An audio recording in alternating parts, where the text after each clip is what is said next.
The Filming Daniel.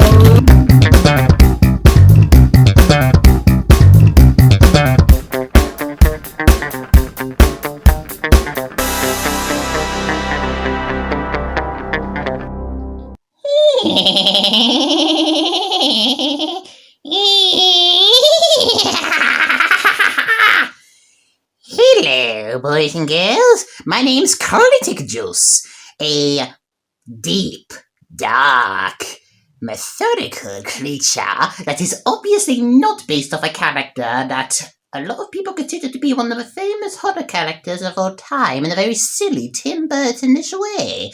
But that is not the case here, because guess what? The Filming Daniel hasn't even seen CriticJuice.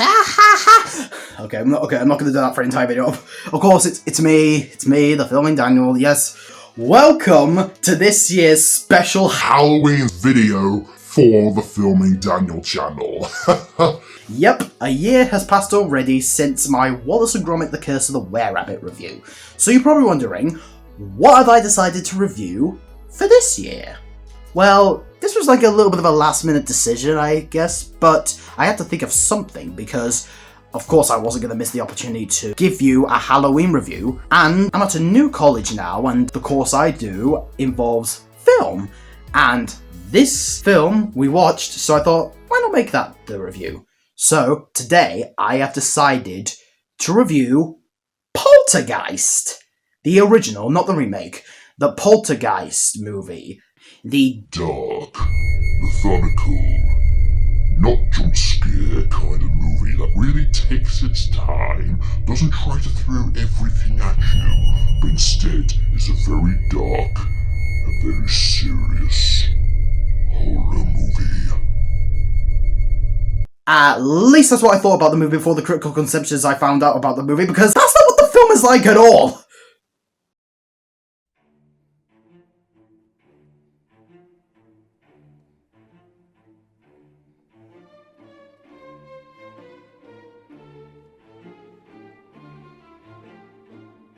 So yeah, for this Halloween special, I'm going to review this movie, which I thought would be a dark horror movie, but wasn't aware of the quite fun, yet very kind of insane horrorness that this film actually gives. But before we talk about that, let's go through the movie itself and its premise. So for those of you who haven't seen Poltergeist yet and don't know what it's about, Poltergeist is about this family called the Freeling family, including couple Steve and Diane, and their 3 kids, Dana, Robbie, and Carol Ann. But in their house, things are not really going well, because this house is apparently haunted, and Carol Ann, the youngest kid, seems to have some sort of connection with the spirits that haunt this house through the family's television set.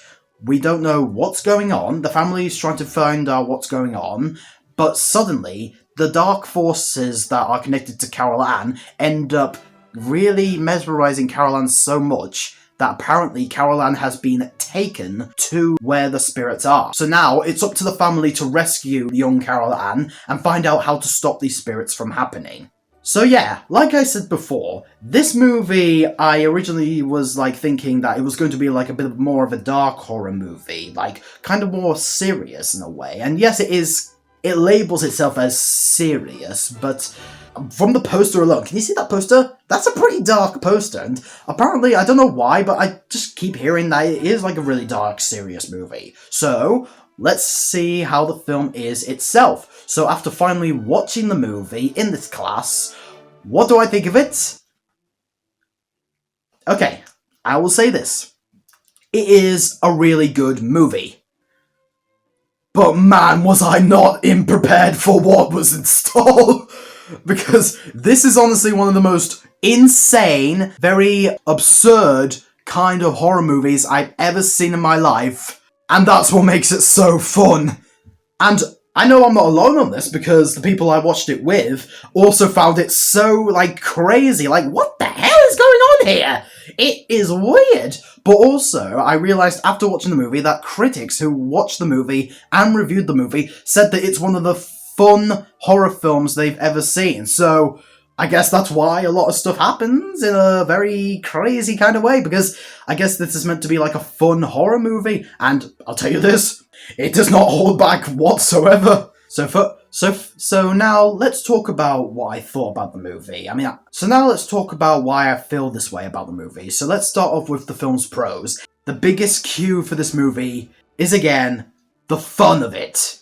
Because yes, this film is quite insane, because, and I mean that in the best way, because a lot of the movie actually doesn't really have a lot of horror elements.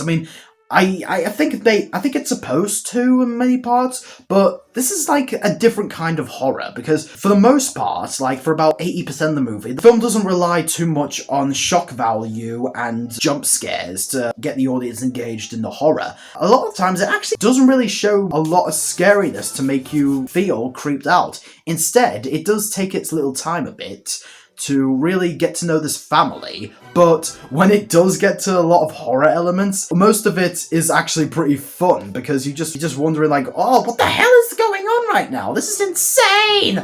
Oh my goodness! Now, I will say this. I'm sure everyone's going to be asking the question, if the film succeeds at being a fun horror movie, does it still succeed at being just a straight up horror? Well, kind of, sort of, and not really at the same time. Because while I did find a few shots a little creepy, like in Anxiety, like there's a silent sound for a while, and then suddenly something shocks out of the TV or out of the closet or something. Those parts can be a bit creepy, but I didn't really find the movie to be that scary. But I'm not saying that in a bad way, because I'm still getting into the fun of the horrorness of this movie. And with the fun of the horror that's going on in this movie, the film does present a lot of creativeness in the horror and a lot of creative visuals. Like, this is one with one of the, like, paranormal investigators. I won't give away what it is, because it is pretty brutal, but that just looked so insane. It was kind of fun to get into, and it was very creative the way that they did it, and the lead up to that moment, again, was very creative as well. But I really liked the story that this movie provides, at least for most of the time. The story that this movie provides is actually very intriguing, and you can get wrapped up into it, because for the first like 20 to 30 minutes of the movie, horror elements, or the fun horror elements, I should say, don't really seem to be present until that time, because most of the beginning is just trying to get us to know this family and get into their everyday troubles and their everyday comedicness. Because I will say this movie can be very funny when it's intentionally funny. I mean, it's funny when there's a lot of horror elements, but when it's intentionally funny, it is very hilarious, especially when the dad and the next door neighbour argue over the TV. That was very funny. But also, just getting to know these family members, especially Carol Ann, which I'll get to later, to make us really care about their situation and you want to see them succeed. And honestly, I rooted for this family so much and I wanted them to succeed and make it out alive. And then we have the characters and the acting. I thought that a lot of the characters and the acting from the actors of this movie felt like that they really were doing their best with the material that they were given, and I felt like they were really getting into the characters for the most part. In my opinion, the best performance in the entire film, and, well, my personal favourite performance in the entire film, and the best character, and my favourite character of the entire film, that in my opinion really holds the heart of the family's bond together, is late young actress Heather O'Rourke as the character of Carol Ann Freeling. Oh my goodness, this was a fantastic performance. She really got into the role. Like, whoever her acting coach was at that time, you did a fantastic job giving this late young actress a great lesson and great teaching abilities to make this character her own, because she felt like a lot of other young kids that would act this way. She would be very concerned about creatures, she would have wants and needs, she would talk and mess about a few times, but also do some kind gestures as a little girl like this would, and when she's talking to the spirits, most of the time she's doing a fantastic job both keeping her same energetic nature of a little girl, but also mixing it with something mysterious going on behind the shadows in terms of having connection with these ghosts. This is what makes Carol Ann such a strong horror character to me. She's a little girl that is having her normal life and everyday freedom and joy being stretched out and taken away from these horrific beings taking away her life. And this is what really saddens me now, because this is the only film I've seen Heather O'Rourke in, and already I'm so sad that she was taken away so soon, because if you've not read about her, she unfortunately passed away in like the late 80s. Was she like 10 or 12 when she unfortunately passed away? That is so tragic, because A, she was a little girl, and B, she had a bright future ahead of her, and we're never going to be able to see how she would be as an adult, because she didn't go on to be an adult, which is sad. But I will take my hat off in dedication to Heather O'Rourke. You did an amazing performance here. I hope you have a great future in heaven. But it's not just Heather's performance that really drives the acting to greatness. We also have the other actors and actresses in the film. Like, we have the woman who plays Diane, the mother. For the most part, there are some moments where she can be a bit overreacted sometimes, but in my opinion, it kind of fits with her character, because she is a bit of a kind of free-spirited mother as well, because she does help out with her kids, and she can get overly excited when she's proven right, but she also can get overly worried about something horrific. And I felt like that it really fit with her character, and I thought the actress did a fantastic job. And then we have Mr. Incredible from The Incredibles himself, Craig T. Nelson, as the father, Steve. I really like this dad, because while he can have troubles now and again, he's also very optimistic and can crack a joke all the time and is a very nice father and a great husband. I'm just going to say it, this is a great man and a great family man, so I thought Craig T. Nelson really did the role very well. In fact, a lot of the time I didn't know that was Craig T. Nelson because, well, I've only heard his voice in The Incredibles, so wow, Craig, you were really good. And then we have Robbie, the son. I thought that this character was very interesting as well, because he's also just a regular boy who was like a bit of a nerd for Star Wars, because you see all the Star Wars merchandise and posters behind his bed, but he also gets involved in a lot of the horror events as well, as he has some sort of like sharp eye on this tree that is outside their door, and there's one moment where things go awry when ghosts start haunting, and I won't give away what happens, but I really felt for him and wanted him to succeed, and this family bond is what really drives the movie and holds it all together. That's when you really care about this family. Now, as for the visuals, yes, there are a few visual effects that can look a little like not that convincing, but I'm sure they were great for 1982 standards. And also the visuals for like many of the horror things that happen in this movie to the family, I will say definitely made strong visual effects to look at, and it was really good and very interesting. Like, I wonder if I was in 1982 I'd like them as well, but I did feel like that the ghostly nature also adds to the fun horrorness of this movie. And speaking of fun horrorness, the film's climax? What?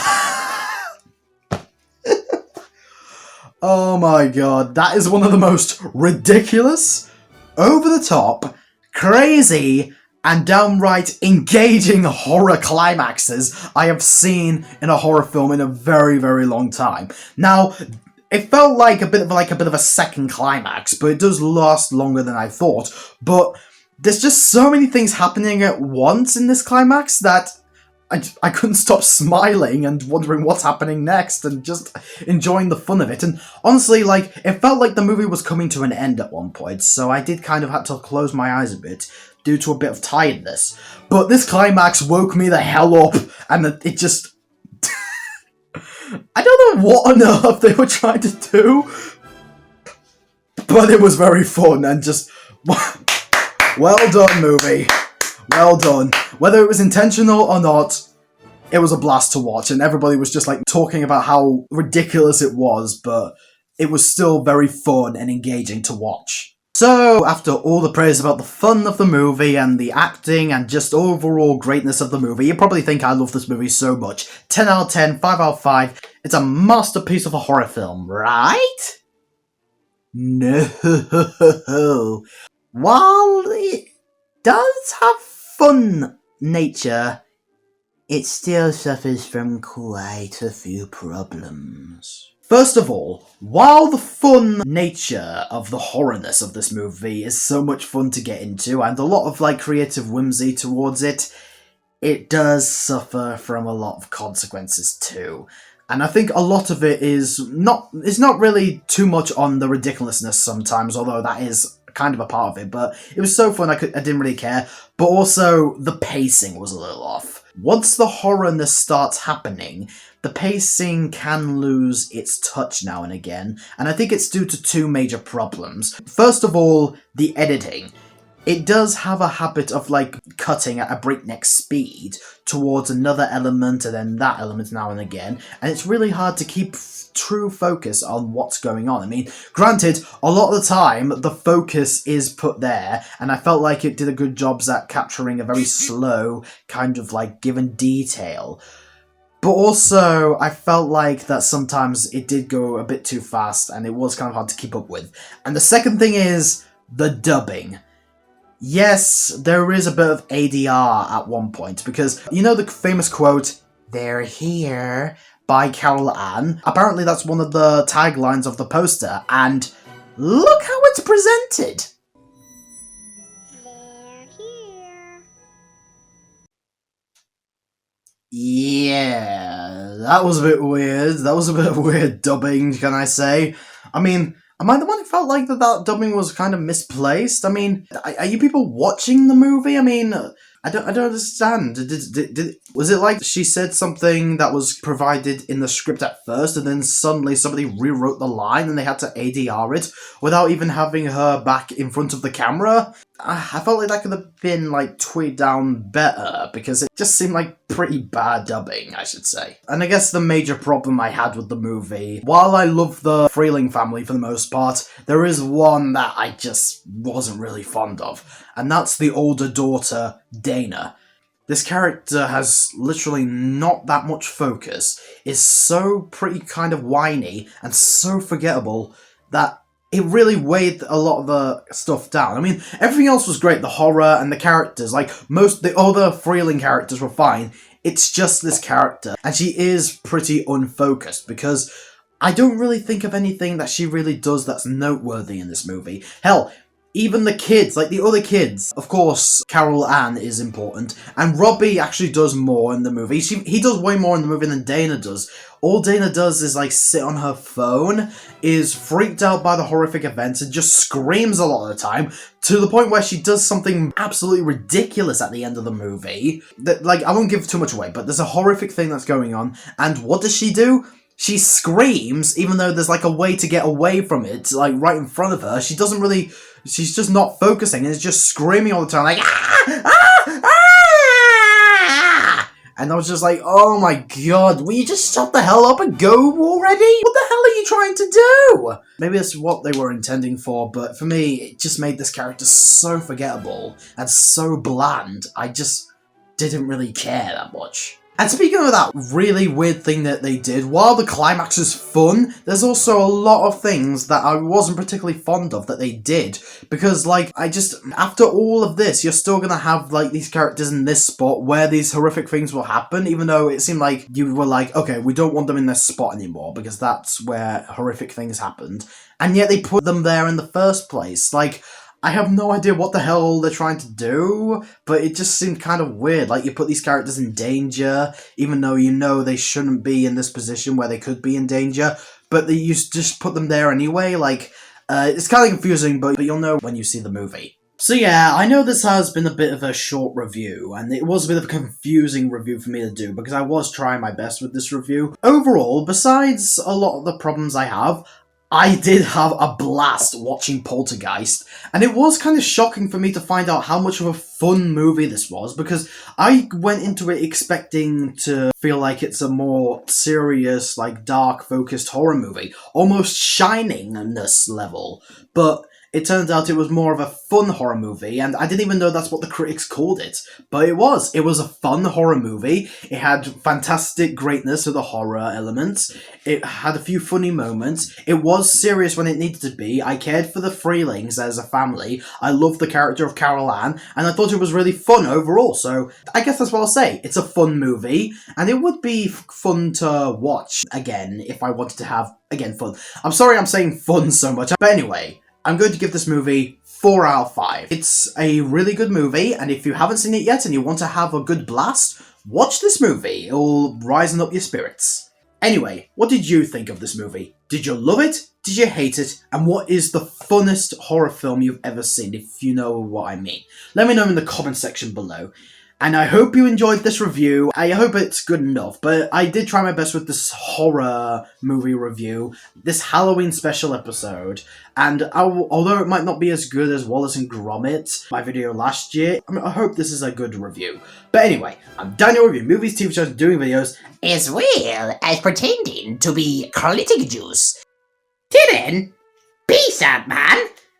Yeah, I'm just holding myself in this pose for no reason, but it's just to keep myself looking very mysterious.